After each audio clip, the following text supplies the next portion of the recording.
Gəlirəm, darıxma, gəlirəm. Lay lay lay lay lay lay lay lay lay lay. Səbrin olsun da, bax. Lay lay lay lay lay. Kimdir, kimdir, kimdir o?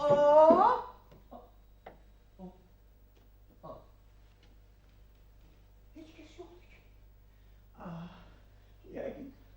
Yəqin məni qara basmağa başlayıb. Cavanlıq, cavanlıq. Əldən getdi cavanlığım, nay nay. Nay nay nay nay nay nay nay.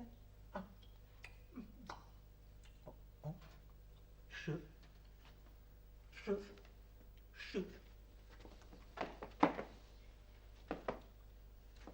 Çimir. Hər gün çimir. Təmiz olmaq istəyir. Qoy çim eləsin də. Nay nay nay nay. Nay nay nay. Gəlmədin ki. Bağlı nə var axırda? Hadi gəl. Nay nay nay nay nay nay nay nay nay. Nay nay nay. Bu qırat kiması burada. Yəqin. Bu otaqda yaşayan kişi asıb lap şah kimidir.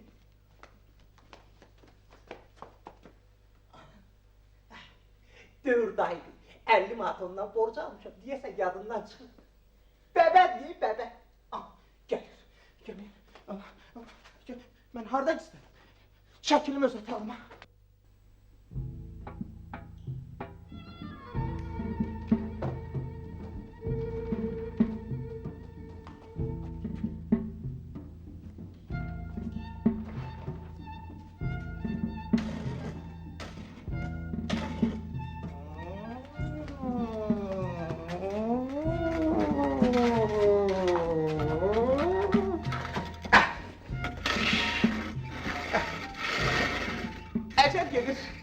Ancaq bizim müdürün maşınına çatmaz.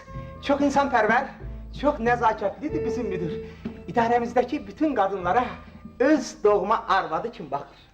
Katibəni də zənnimcə ümumi işin xeyri üçün maşınında gəzdirir ki, yaddan çıxan əmrləri, sənədləri, təltifləri, töhmələri elə isti-isti əl-üstü maşında yazdırsın.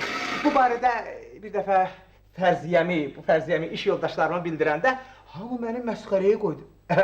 Bu laf uşaqdır ki, balaca bəbədir ki, dünyada xəbəri yoxdur deyib, kollektiv surətdə hırıldadılar.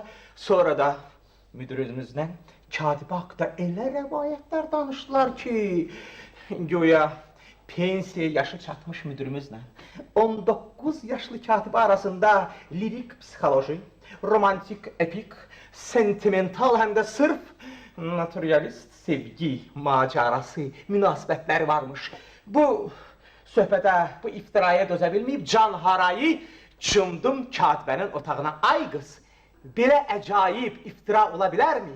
Sərgüzəşt ola bilərmi? Axı deyilənə görə bizim müdür 2 il dalbadal bir sinifdə qalandan sonra 5-ci sinifdə sənin babanla bir parta arxasında oturub. Qulaqlarından brilyant sırğalar asılmış katibə mizinin siyirməsindən bir çibraşka konfeti çıxarıb, ala, balası, sən lap uşaqsan ki, al cünquş bunu nəm-nəm elə deyib, qaş çələdi.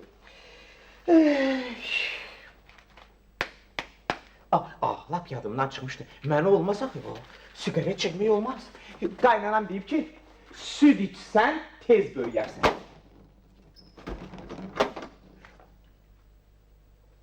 Qaynanam dedim, baldızım yadıma düşdü.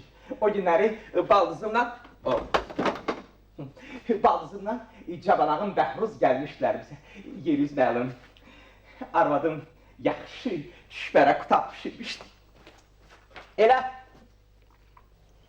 ye şübərə qutabı o yandan bu yandan söhbət eləyirdik. Birdən cabanağım dilləndi. Məni təbrik eləyə bilərsiniz. Qapqara, Bagati, Sırağacın, Volqa aldım. Gözlərim çıxdı kəlləmə, şübhələrə qaldı döşümdə, arvad kürəyimə 1-2 ilişdirəndən sonra o saat dilləndim ki, cabanaq, hansı pulla? Axı sən İncə Sənət İnstitutunun Mədəni Maarif fakültəsini bitirəndən sonra 2 il olmaz ki, Mədəni Mallar mağazasında satıcı işləyirsən. Bu vaxt Baldızım dayça kimi kişlədi. Abacıcan, bizim Yeznə lap malakasosdur ki, bəyən bilmir ki, İncəsənət İnstitutunu bitirənlərin çoxsu incəsənət sahəsində işləmirlər. Bunların institutunu bitirənlərin arasında indi bir çox, bütün şəhərdə barmaqla göstərilən hamamçılar, dərzilər, kababçılar, çayçılar, papaqçılar hamımızın fəxridirlər. Mənim rəfiqəmin əri teatrşünaslığı bitirib, hal-hazırda restoranda baş aşbaz işləyir. Bu saat milli xörəklərimizdə xarici qoğular mövzusunda dissertasiya yazır. Cavanağın coşqunluqla Bagati mövzudur. Axır vaxtlar ümumiyyətlə milli xörəklərimizdə aləm qarışıb bir-birinə. Son vaxtlar bitiyə sarı kök əvəzinə pomidor tökürlər deyib, sumağa batırdığı qutabı utdu. Öz-özümə düşündüm. Doğrudan da sən uşaqsan.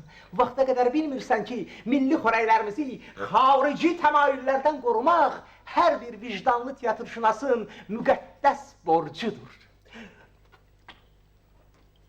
Dünən işdən qaydanda arvadım sevincək dedi. Ay kişi, gözlərin aydın olsun. Qızımız Məmmədin nişanını qaytarıb, indi Gül Məmmədə gedir. Necə? Məmmədin nişanını qaytarıb, Məmməd Gül kimi oğlandı, gənc müəllimdir. Gül Məmmədsə mərifətsizin, avaranın biridir. Qazbek damağından düşmür deyə fikrimi bildirəndə qızım qonşu otaqdan çıqqılırdı. Mama, papa samım deyil, naivni maçki. Ben bilmir ki, Mamedin uşaqlarla çənə vurub bir aya qazandığını Qulmametçik profilaktoriyada bir günə qazanır. Neysə, mən doğrudan da deyəsən uşaqmışam. Bugün buna 100% əmin oldum. Müdürümüz Manafov bütün işçilərimizi kabinetdə cəm eləyib bildirdi. Yoldaşlar, bugündən etibarən özünə tənqid mövzusunda həftədə 2 dəfə iclas çağıracağam. Elə birinci mənim özümü tənqid edin, qorxmayın. Kim yaxşı, belə əməlli başlı tənqid eləsə, bayana mükafat yazacağam. Elə bir qurbağa gölünə daş atıldı. Hamı sustu, sakitlikdi. Bu mükafat sözü məni şirinlikləndirdi. Nə vaxtdır ki, mən mükafat almırdım. Qalxdım ayağa. Nə qalxdım? Dişimin dibindən çıxanı dedim Manafovun sifətinə. Tənqidimi bitirib oturanda Manafov, çuğundura dönmüş Manafov katibinə pıçıldadı. Bunun mükafat haqqında yaxşı-yaxşı fikirləş, möhkəm fikirləş. İclas qutardı. İşçilərimizin hamısı mənim əlimi sıxıb başsağlığı verirlərmiş kimi ahuf eləməyə başladılar. Sən laf uşaqsan. Dünyada xəbəri yoxdur. Bəyən bilmirsən ki, müdürlər ancaq özlərindən yüksək vəzifədə olanların tənqidlərindən incimirlər. Deyibən, hamı məni tək qoyub çıxıb getdi. O qədər danışdım ki, acıdım. Atalarsa deyib, ağlamayan uşağa süd verməzlər. Qoy inqıldayım. Arvadım süd sıyığımı hazırlasın, məni əmizdirsin. İnqa! İnqa! İnqa! İnqa! İnqa!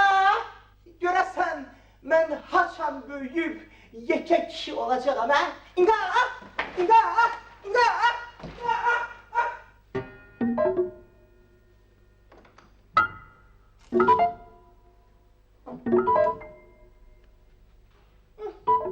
Qadam sənin şağla, səni görüm heç böyüməyəsən. Bundan mənə fayda, elə borc aldığım 50 baht olacaq.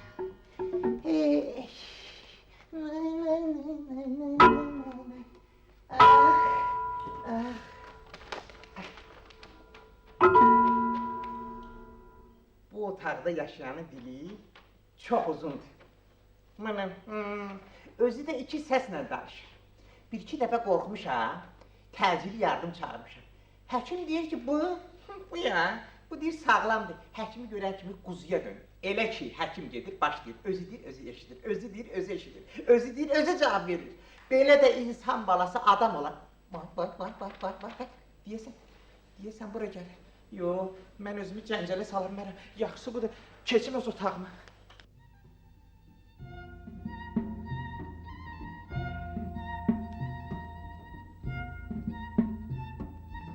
Ay, ay, ay, ay,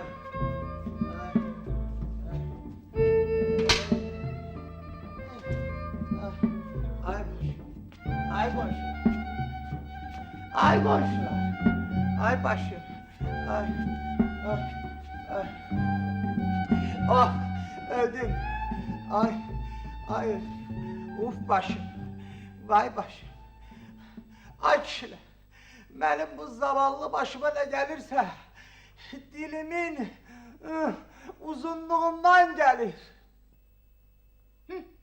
Əcəb olur, öl dilini dinç saxla. Görürsüz de, bunun ucbatından vurup başımı yarımlar. Hele bir dil ötüp danışmağı da var. Benim niye? Senin bu yarılmış başında ağıl olsaydı, bir parça dilini dişlerinden sıkıp koymazdın dil ötsün. Görürsüz de, bu şoğerimin sayesinde, bu şoğerim dilimin sayesinde başıma çok kapazlar değil. Her defede bu mürdeşir gibi şey yok, benim üzümü danlayıblar. Aç ya, axı ben neyniyim? Ta bağ uşaqlıqdan benim gözüme ne değilse bu dilleri bağlama can çekirdi. Hele uşaq bağçasında terbiye alarken bir defa gördüm müdüremiz teze oyuncaklarımızı aparıp o köhne oyuncakları evden getirip atır qabağımıza ki oynayın. Bunu görmeyime peşman oldum.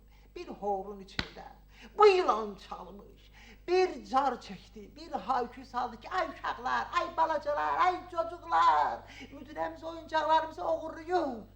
Bu sözleri bizim müdürüye demək olardı. Bir de gördüm, müdüremiz geldi, totuq əlini saldı boğazıma, yapıştı diline. Ədəm, köpək ağlı, dilimi niye dinç saklamırsan? İstəyirsən, dartım çıxardım dili yerindən. Kaş o vaxt dartım çıxaraydı. Mən böyüdükcən bu qırışmaldan uzanıb başıma bəla oldu. Mənim niye? Senin başına bəla gözlərindir. Görme pis şeyleri. 10. sınıfta okuyarken ben demiştim sana, rubrik kıymet için müellime hediye veren valideyni göresen, canın çıkaydı görmeyeydin, ben de dinmeyeydim. Lazımsız şeyleri görüp başına belaya salan iki gözün bes değilmiş. O vakit hediye alan müellimin tulazdırdığı tebaşirden alnında 3. göz açıldı. Lalo, yalvarırım sana, Lalo. Yadındadır. Ali məktəbdə oxuyarkən fizika müəllimi səni elektrik cərəyanına qoşub çığırırdı. Dilini dinç saxlayacaqsan ya yox, sən elektrikin təsirindən əsim əsirdir. Mən isə qışqırırdım, yox, hər tələbədən zaçotda 50 manat alırsan. Bu vaxt dekan laboratoriyaya girib pıçıldadı. İndi necə oldu? Dilini dinç saxlamağa söz verirdi ya vermirdi.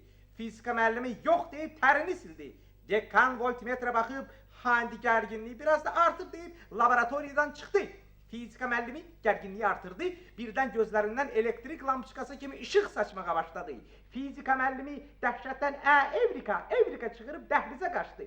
Lalo, yalvarırım sana. Lalo. Senin ucbatından ali məktəbi bitirinəcən mənim üzərimdə çox təcrübələr apardılar. Eşitdiyimə görə indi də ali məktəblərdə bəzi müəllimlər belə təcrübələr aparıb elmi dərəcə alırlar. Lalo, yalvarırım sənə. Lalo. Demisən. Bax, həmişə dilini belə dinç saxlamırsan, bugünkü kimi vurub başımı yarırlar. Öz aramızdır. Dürdana xanım ayaqqabısını çıxarıb dabanı ilə başımı yaracağını heç gözləmirdim. Bilsəydim axırı belə olacaq, cıngırımı da çəkməzdim. Təqsir özündədir də, nə maraqlı baxırsan? Düz deyirsən. Axı mənim nə işimə qalıb ki, Dürdana xanım alver eləyir. Bəyəm üstümüzdə alver eləyən təkcə odur. Şöbə müdürü. İmportlu sabun satandan sonra da başkalarının ne umursan öz gözlerimle görmüşəm. Deməli görmüsən. sabah sizin elmi tədqiqat institutunda bir fəlakət baş versin ki, gəl görəsən. Lal ol da. Sən kimi çox istəyirsən dinmə. Sus da. Yox, bu dilimin ucbatından axırda məni vurub öldürəcəklər. Su. Ada su. Bir qram su. Al qonşular su. Gilas var burada. Bir damcı gilas götürün. Gilas götürün. Gilasa değme. Değme gilasa. Gördünüz. İndi mən çaşıb bir dana gilas götürsəm, səhər bütün bu evə car çəkəcək ki, a qonşular, gilası kim götürüb, gilas oğrusu kimdir? Yox, valla məni dilimin üstündə axırdı. Başım, ay.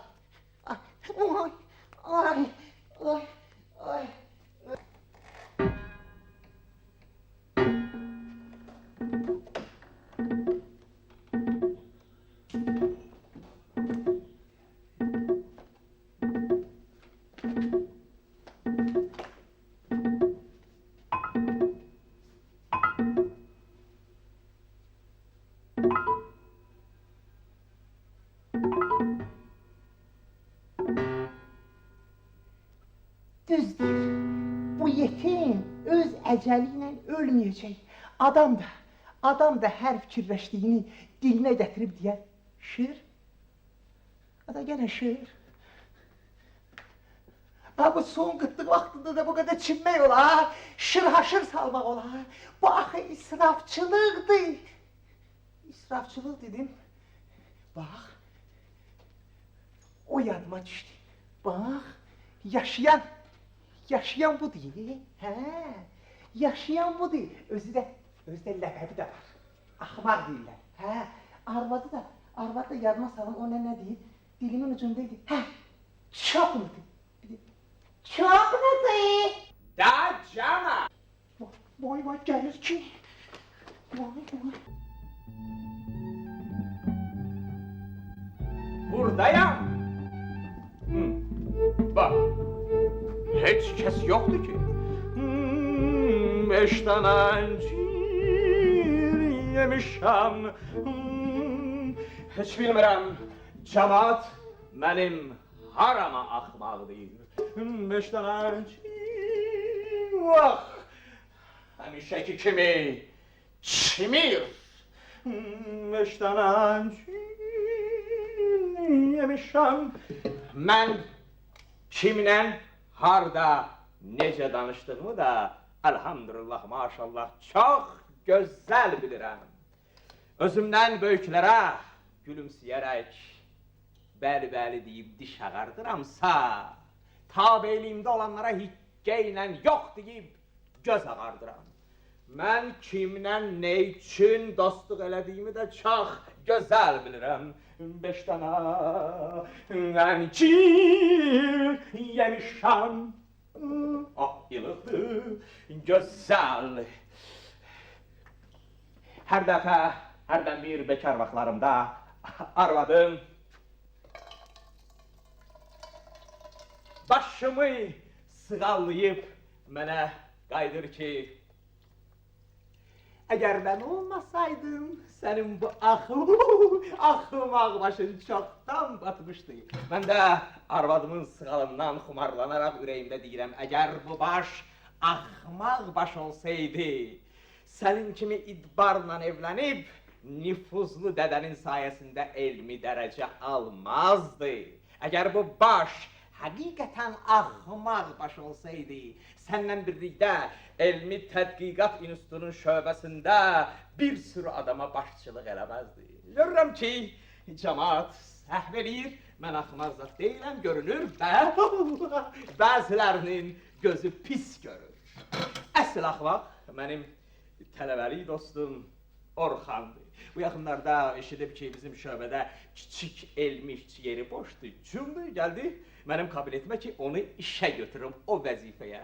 Mən də el avdəti ilə ona pıçıldadım ki, əli yuyan, əldə üzün. Eşitmədiniz? Əli yuyan, əldə üzün. aydın olmadı. Eli yuyan, elde yok. Üzüm. Bu axmaqsa belə məlum oldu ki, bizim adət-ənənələrimizdən tamamilə xəbəri yoxmuş. Masamın üstündəki qrafini götürüb, başladı əməlli başlı üz gözünü yumağa. Bax, axmaq belə olar, axmaq belə olar. Mənimsə işlərim yağ kimi gedir, bu yaxında doktorluq dissertasiyasını müdafiəsinə hazırlaşıram. 5 dənə əncir yemişəm, 5 dənə əncir.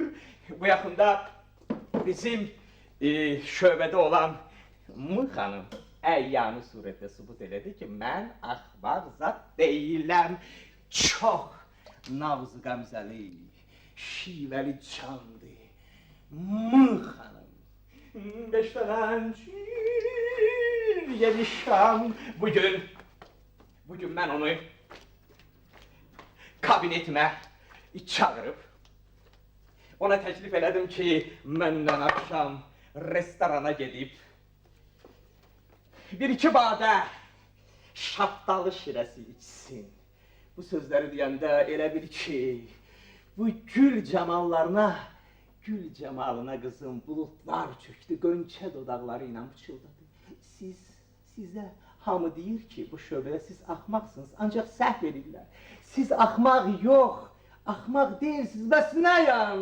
Ey dağlarım maralı deyib, şaftalı şirəsi içmək həsrəti ilə eşq odunda yanıb, külə dönürdüm ki, qız üzümə tüpürüb, siz xalis alçaqsınız, deyibən otaqdan çıxdı. Bax, bugün də özümə belə təzə ad qazandım. Kim bilir, sabah mənə daha nə ad qoyacaqlar. 5 dənə əncir yaşam.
Çaşmışım.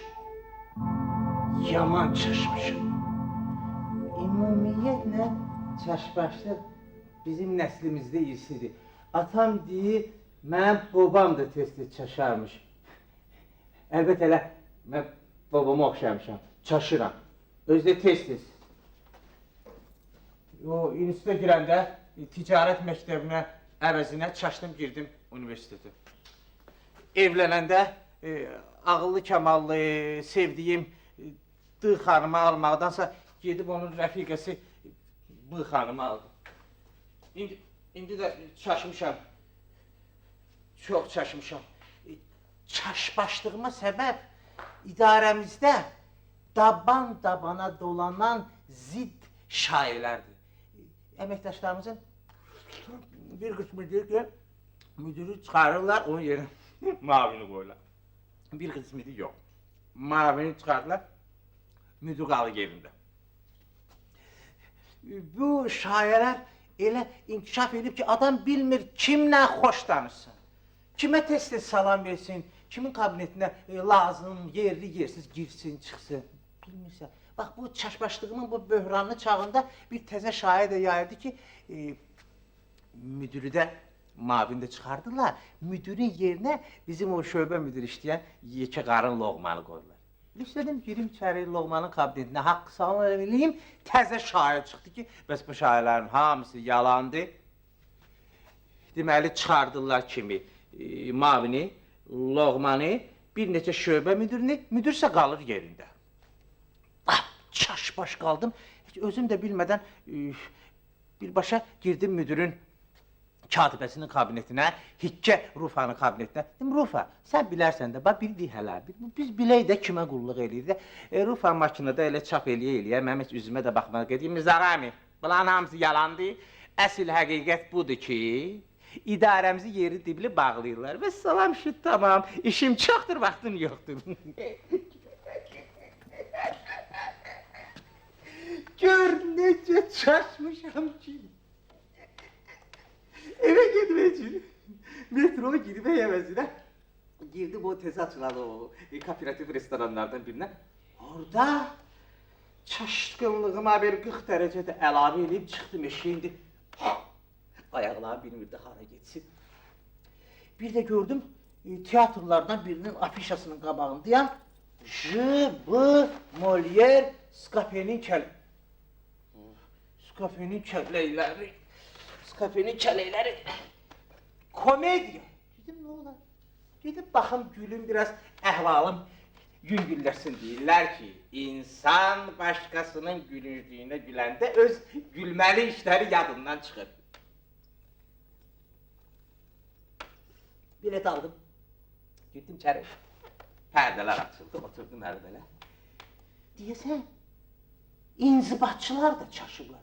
Çünki Molière'in qəhrəmanlarının əvəzinə səhnədə Shakespeare'in Otello faciəsinin tipləri görsənirdi. Otello, Iago, Desdemona'nın atası, o yekə Brabantio.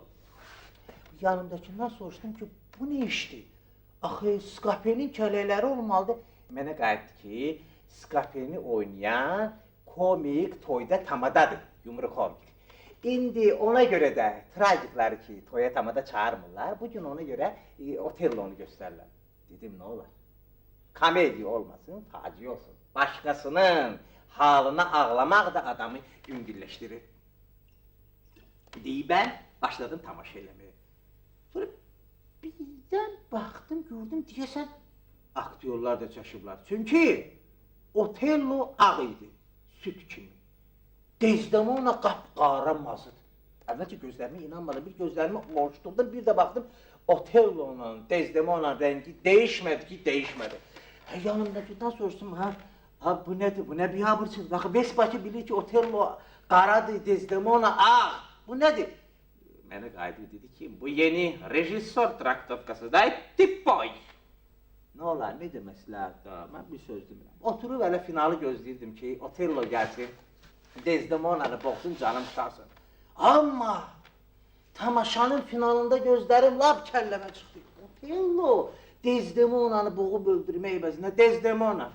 Otello'nu saldı təpinin altına, yenəyimsən turşulaş, deyimsən turşulaş.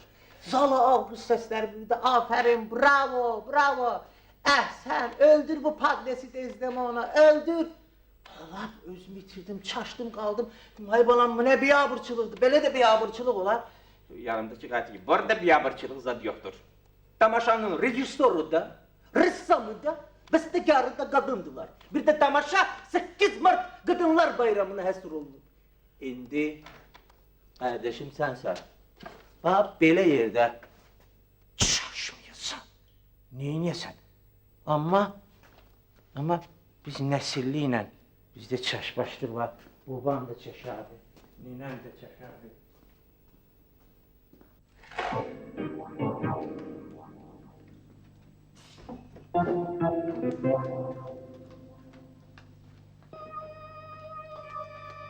Hey! Çaşbaş oğlu çaşbaş! Bu yetim ya bir gün paltar asmaq əvəzinə özünü asacaq, ya da ki pəncərədən zibil atmaq yerinə özü atılacaq küçüyə.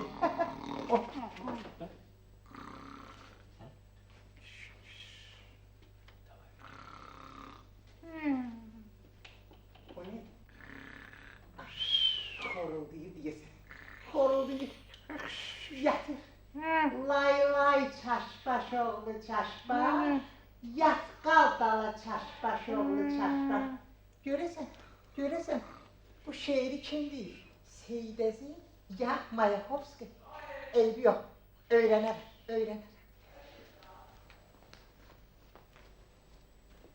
Bak, bu evde yaşayan seher akşam məşq edir. Yo, artist satdı. İndiki artistlerin vakti var ki məşq eləsinlər. Səhər teatra gedirlər olar. Oradan kino studiya, oradan televizora. Ondan sonra radioya. Vaxt yoxdur ki, indi əsasən məşq eləyəndə rəislər, müdürlərdir. Deyəsən bu tərəfə gəlir axı.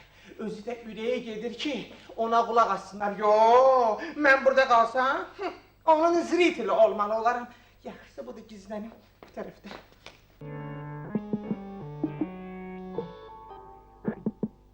Ya Allah.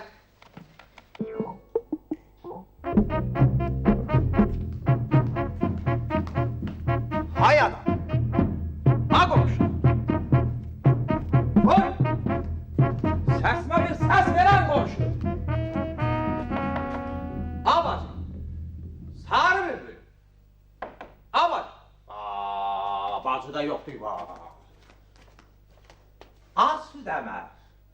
Az su demer. Bir sesini çıkar. Aho. Cemaat hara gedir görəsən. Bəs mən indi Oddaloğlu məruzəmi kimi oxuyum ki feyziyab olsun? Neyniyim? Elə öz-özümə oxuyaram. Görüm nə tərcih. Yoldaşlar, fermamızın növbəti iclasını açıq elan eləyirəm. Bir dəqiqə.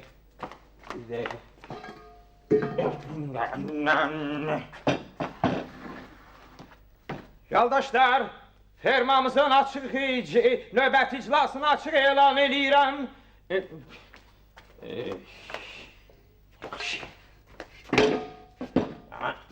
Ya görün? Yaxşıdır. Yoldaşlar, fermamızın növbəti iclasını açıq elan eləyirəm. Burada əl gedəcək. Gedir. Sözü bizim inəklərimiz və diləklərimiz mövzusunda məruzə eləmək üçün verirəm özümə. Yəni fermanın müdürü Qaramallı Sarmallıyev yoldaşam. Əl gedir. Çəpi çallar. Diyanı bəs. Bəli yoldaşlar, bizim inəklərimiz həqiqətən bizim diləklərimizdir. İnsanın diləkləri həmişə nəcib və pak olmalıdır. Mən elə konservatoriyanın 1-ci kursunda oxuyarkən müəllimim deyərdi. Qaramallı əsil bəstəkar səliqəyə və yüksək mədəniyyətə malik olmalıdır. Bəli, yüksək mədəniyyət. Bizim inəklərə isə yoldaşlar, baxmaq belə olmur, adam utanır, ayıbdır. Mənə elə gəlir, sakit yoldaşlar. Mənə elə gəlir ki, ilk növbədə onların üzlərini qıxmaq lazımdır. Bəli, inəklərin, axı yaxşı deyil. Rayon mərkəzindən hörmətli yoldaşlar gələ bilərlər fermamıza. Deməzlər ki, bu nədir, niyə inəklər saqqal saxlı? Sözümü kəsməyin yoldaş, sözümü kəsməyin. Bu da sözümü kəsəcəklər. Yüksək mədəniyyət olmayan yerdə məhsuldarlıqdan söhbət gedə bilməz. Mədəniyyətin ilkin şərtlərindən biri idmandır. Mən bədən tərbiyəsi institutunun 2-ci kursunda oxuyarkən müəllimim deyərdi, Qaramallı, gələcəkdə harda işləyirsən işlə, ancaq onu bil ki, idmanın ən gözəl növü futboldur. Deyirəm, bəlkə bir futbol komandası təşkil... Nə deyirsiniz? Sakit yoldaşlar, burada hakik düşəcək biz futbol oynayaq. Yox, işçilərdən yox. O inəklərdən, qoy gələcəkdə başqa fermanın inəkləri ilə yarışsınlar. 1-ci yeri tutan komandanı göndərərik Qaradəniz sahilinə şənlənməyə. Burada yenə hakik düşəcək ki, biz gedək. Yox, yoldaşlar, inəklər getməlidir, səs salmayın. Əgər biz öz inəklərimizin istedadını üzə çıxarmasaq, kim onların qeydinə qalacaq? Əgər biz vaxtında inəklərimizin qədrini bilməsək, bir də xəbər tutarıq ki, onlar da bizim cavanlarımız kimi qaçıb gediblər şəhərə, bəli, şəhərə gediblər. Oyun vermək sənin, bun vermək mənim, o metro, o kino, teatrım sənin, bəli. Mənə belə gəlir ki, inək sözü bizim inəklərimizə yaraşmır. Onlara nəsə belə incə, belə mincə ad qoymaq lazımdır, yolda bilirsinizmi? Laqeydlik, biganəlik bizim inəklərin atasına necə od vurur. Bunun nəticəsində süd məhsulu, məhsuldarlıq azalır. Bəli, mən tibb institutunun mamalıq fakültəsində təhsil alarkən müəllimim həmişə deyərdi, qaramallı bala, zahı qadınlara ilk növbədə xoş söz, nəvaziş gərəkdir. Bəli, yoldaşlar, inəklərimizə də nəvaziş gərəkdir. İndi mən keçirəm bir piramoy məhsuldarlığa. Bizim inəklərimizdən tələb eləmək haqqımız var ki, ildə 3 buzov versin. Nədə? Burada hakim düşəcək ki, olmaz 3 buzov filan bir. Əşi başa düşürəm, inək it 4 küçükləsin, yaxşı onda 2 buzov. Burada yenə hakim düşür, 2 çoxdur filan, yaxşı başa düşürəm. Başa düşürəm. 2 buzov qoyun olsaydı ala bilərdik, qoyun olsa 2 bala ala bilərdik. Yaxşı, onda belə bir təklif. Bir inəkdən 1 buzov, 2 cücə. Vəssalam, şüt tamam. İnəklərin hesabına quşçuluğu da inkişaf elətdirərik. Burada urra urra alqış səsləri gedəcək. Qaramallı, qaramallı. O da hesabımız pis çıxmayıb ha. Mən indi belə eləyim. Gedim, tez telefonla bir jelezni darojnu bağzala bir bilet zakaz eləyim. Sabah gedim kəndə. İşçilərə otdal olmayın. Belə gözəl çıxışımı onların özünə söyləyim.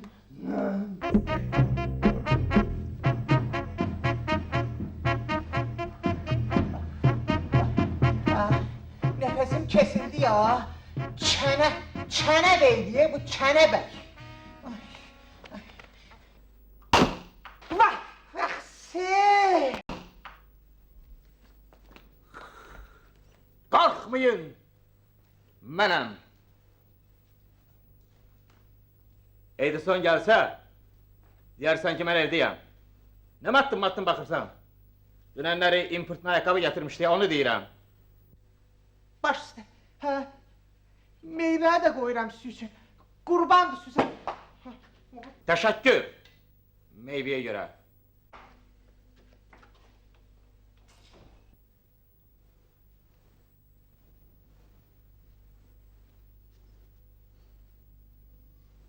Mən ixtiraçıyam.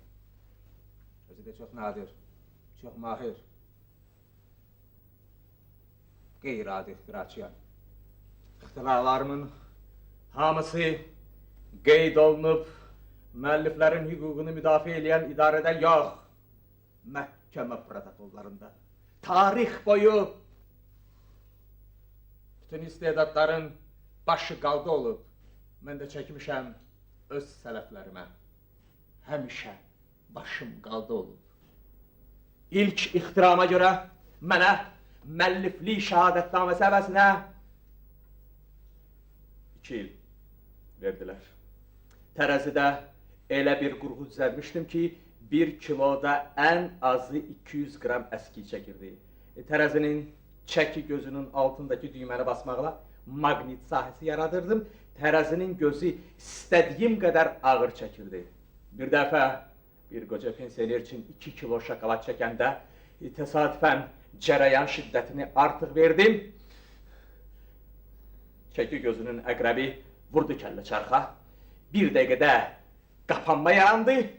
Tərəzi od tutub yandı. 2 il. 1 il. Alıcıları aldatdığıma görə 1 ildə təhlükəsizlik texnikasından düzgün istifadə eləmədiyimə görə. Əlbəttə ki, 2 ildən sonra mənə daha ticarət sahəsində ixtiralar eləməyə imkan verməzlər. Fəqət mən öz istedadımı, tükənməz energiyamı hökmən harasa sərf eləməliydim. Odur ki, üz tutdum quşçuluq fabrikinə. Orada cəmi 5-6 gün olmazdı ki, işləmişdim, elə bir ixtira elədim. Elə bir ixtira elədim ki, bir də ayıldılar ki, toyuqlar satışa bir budlu bir qanadlı gedir. Bu ixtirama görə xoruzumu qoltuğuma verdilər. Fəqət istedadlı, bacarıqlı adama hər yerdə iş tapılar deyibən özümü verdim incə sənət və mədəniyyət sahəsinə. Başladım klublardan birində kontrol yok işlemeye. Kinoteatrın haddinden artık soyuq olması, kinoya gelen tamaşaçıların soyuqdan əsməsi mənim fitri istedadıma yeni ixtira üçün qida vermiş oldu. Səhərsi gün kimə soyuq olurdusa, 200 atı qızışırdı. Səhərsi gün daha bir səmərələşdirici təklif. Zala mangal koyup başladım kebap pişirmeye. Benim bu xidmətim sahəsində tamaşaçılar görünməmiş mədəni istirahət edirdilər. Həm kino baxırdılar, həm də kebabdan filandan yiyib içirdilər. Və mən özümü çox xoşbaxt sayırdım. Get-gedə kluba o qədər adam gəlirdi ki, gəldi köləsən. Deyiblər ki, atalarda bir məsəl var, mərdi mazarı olmasa, bax çəpəri neyniyər. Bir gün, elə kino şirin yerində müştərilərdən biri bağırdı. Düşbərə! Onun yanında oturansa donquldandı ki, ay kişi, sən restoran gəlmişsən bəyə? Otur da, qoy kebabımızı yiyib kinomuza baxaq da. Ah, düşbərə istəyənin bu xətr nədəydi? Kebabiyanın yaxasından yapışıb tulladı arxa cərgiyə. İşin tərsliyindən kebabiyan gedib düşdü mangalın içinə, cızdağı çıxdı. İndi təzəcə qayıdıb gəlmişəm.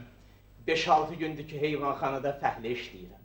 Beynim yeni ixtiralarla zümzüm eləyir, ancaq bir balaca tərəddüd eləyirəm.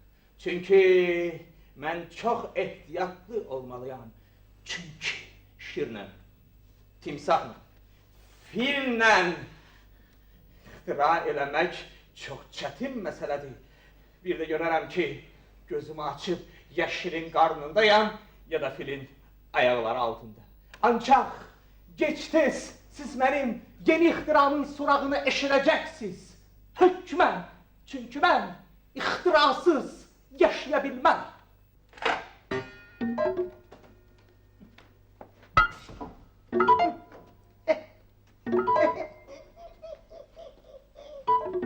Kişkişler olsun Adamın belə ixtirası əri olmasın. Yoxsa aləmi partladıb dağıdar Hani mənim vazım? Vazım hani? Vazım? Meyvəmi yediyi bəs vazımı da aparır. İndi mən ondan necə istəyim? Sonra bir vızırıb eləyər. Özümə gələ bilmərəm. Hadi, ürəyim.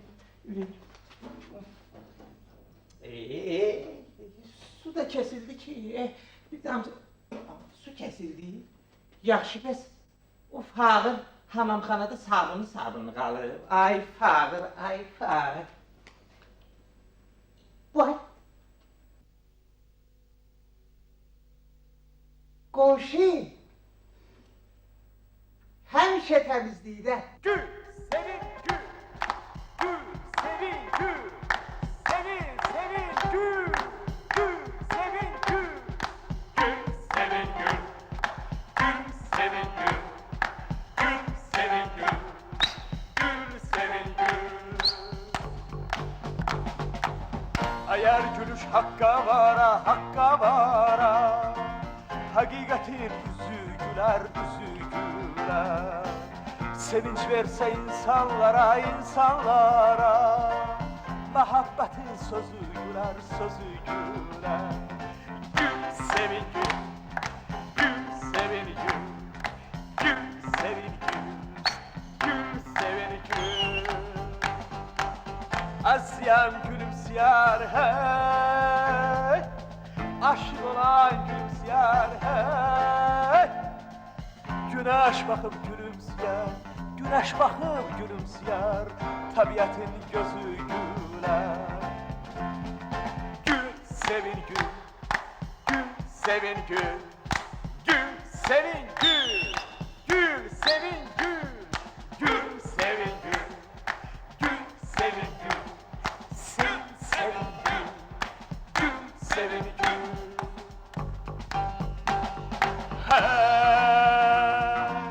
Dünya kalmaz gam elinde Muhabbet var temelinde